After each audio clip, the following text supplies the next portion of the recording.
Restaurant owners, you need to eliminate hope and pray from your marketing plan and slide in, aim, and expect. But to do that, you have to build a database. And today we're going to talk about commandment number 2 of the ABR commandments, build. Hi, I'm Matt Plapp, the Chief Energy Officer of America's Best Restaurants. And over the past 15 years, we've helped thousands of restaurants just like yours attract attention, build a database, and retain their customers. But a lot of restaurants fail the key part in the middle, which is building a database. You've got your website, you've got your restaurant, you've got your social media, places that your customers are interacting with every single day, and yet you're failing to find out who the hell they are. In my last video, I talked about how we attracted attention for Hofbrauhaus Newport with this amazing offer, a free order of pretzels and beer cheese. But you know what? It didn't stop there. In order to get that offer, they had to give us their name, their phone number, their email, their birthday, and how often they visited the restaurant, because we wanted to control our marketing. And today, we're going to talk about what it takes to build a database. If you haven't checked that video out yet, I highly recommend you check that one out first. It's Commandment 1, attract.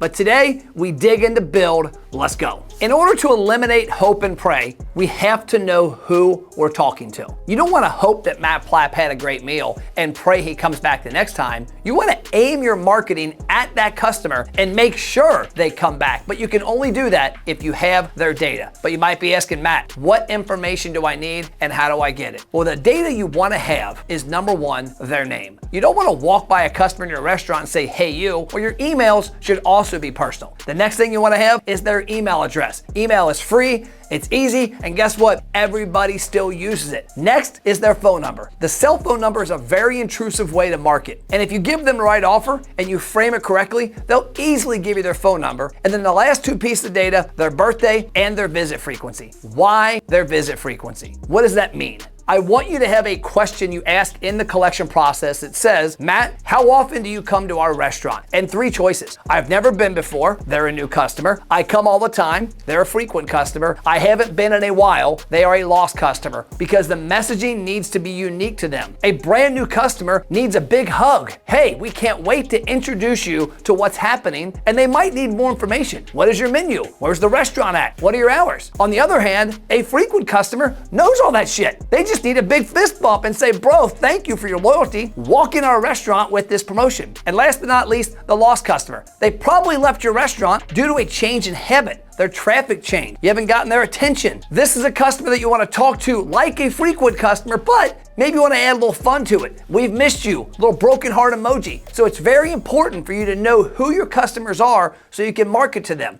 And the other part of that is understanding which part of the equation is working. If you're running a Facebook marketing campaign like we ran for Hofbrauhaus Newport with that free pretzel and beer cheese offer, and 1,000 people use it in the next 2 months, wouldn't you want to know who they were? How many of them are new? How many of them are frequent? And how many of them have stopped coming? That is a key number to understanding who you're targeting and how effective it is. Because if 99% of the people using your promotion are frequent customers, you've got a problem. And on the other spectrum, if 99 are brand new, you're not going to optimize the campaign correctly. Ideally, you want it split right down the middle. A third, a third, and a third. A third of the people seeing your ads and redeeming the promotions should be new customers, and vice versa, lost and frequent. Now, when you're gathering customer data, you have to keep it simple. We love using Facebook Messenger. Somebody comments on a Facebook post or clicks the link, it goes in the Messenger, and it seamlessly grabs their data. You don't need 100 data fields. You don't need to bounce them all over the place. You want to make it simple and seamless. The other day, I was on a restaurant's opt-in page that had 20 questions, and I'm not going that route. All you need is their contact information, their name, and the frequency they visit the restaurant. Stop trying to grab their address, their mother's maiden name, and all that BS. Keep it simple and make it frictionless. One of my biggest pet peeves. I go to your website, I fill out a form, I click submit, and nothing happens. You should be emailing me instantly, a text message instantly, to let me know that you got my information. And more importantly, I should be put into what's called a marketing nurture. Meaning, day 1, when I join, I get that welcome email. And if you have a system set up correctly, let's say day 7 comes along, I haven't walked in yet, a little bump. Hey Matt, you've got this free pretzels and beer cheese. Where the hell you been? And then day 14, 28, and so on. Back around 2015, when we were doing this in a big way for Hofbrauhaus, we had a 45-day nurture. I thought that was plenty of time. But then I experimented. I went to 90, and I found out that a lot of people came at that last chance between 60 to 90 days. Hey Matt, it's been 90 days since you asked for this promotion. We're gonna delete it and opt you out. You'll be amazed the number of people that click, no, give it to me again. People are busy. There's things happening in their lives. They're not gonna run to your restaurant right away. So it's important to have automatic follow-up built into your marketing plan so that you're not sitting behind a computer sending one-off emails. A system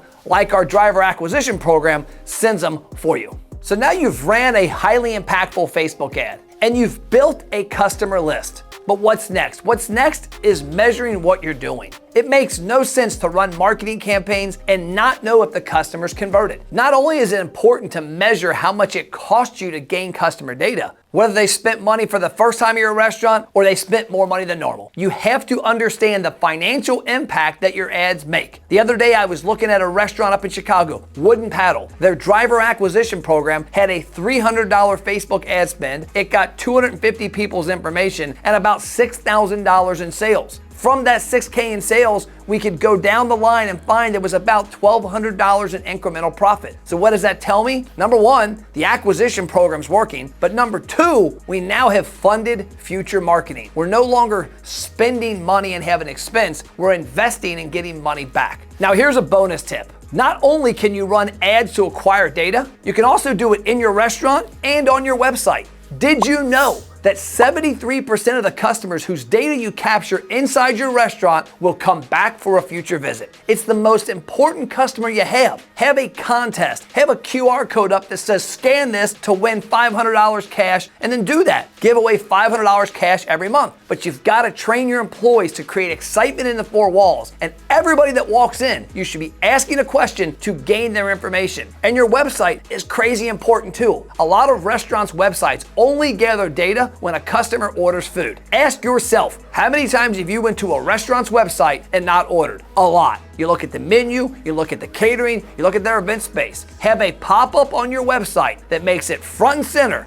Give me your data. That, my friends, is the second step of how you eliminate hope and pray. You attracted attention, now you built the database. You can aim and expect. In the next video, we're gonna cover commandment number 3, retain. I'm gonna talk about how a huge national brand recently failed to retain my attention and they got no visits between my first and second one 1 year apart.